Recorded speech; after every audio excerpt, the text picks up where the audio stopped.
Сәлем достар, Let's Cook KZ арнасына қош келдіңіздер. Бүгін мінеки осындай әдемі, үлкен, керемет пирог рецептімен бөлісемін. Видео қызық болса, оны соңына дейін қарап, менімен бірге дайындаңыздар.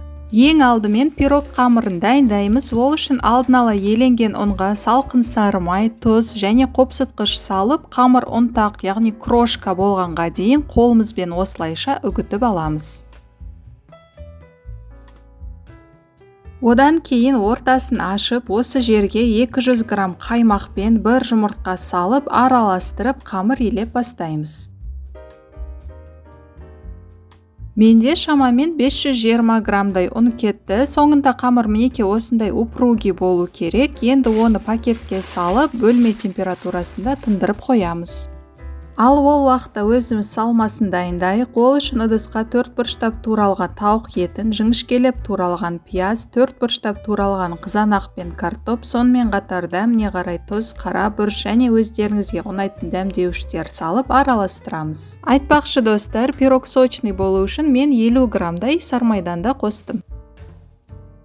Ал қазір қамыр жаюға кірісеміз достар. Ең алдымен қамырды 1/2 есебімен бөліп, алдымен үлкендеу қамырды жайып аламыз.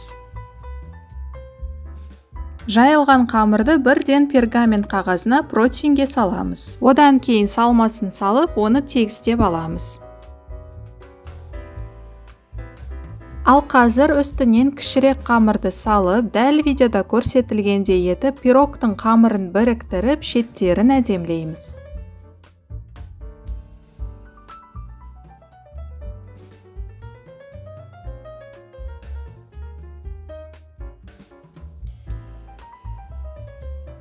Енді пирогтың бетіне және шеттеріне бір жұмыртқа сарысын жағамыз. Одан кейін ортасын шпажкамен тесіп, шанышқымен осылайша сурет салып шығамыз.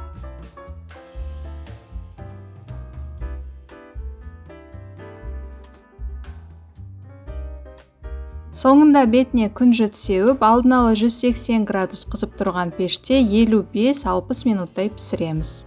Мінеки достар, пирог дайын, өте үлкен, оның диаметрі 30 см болып шықты және өте әдемі пирог. Қазір оны кесіп сіздерге көрсетемін. Қараңыздаршы достар, қандай сочный пирог, өте дәмді болып шықты. Міндетті түрде дайындап көріңіздер, әсіресе отбасыңыз үлкен болса, бұл пирог сіздерге сөзсіз ұнайды. Достар, рецепт ұнаған болса, оған лайк басып, пікір қалдыруды ұмытпаңыздар. Видеоны қарағандарыңыз үшін көп рахмет. Келесі кездескенше аман сау болайық.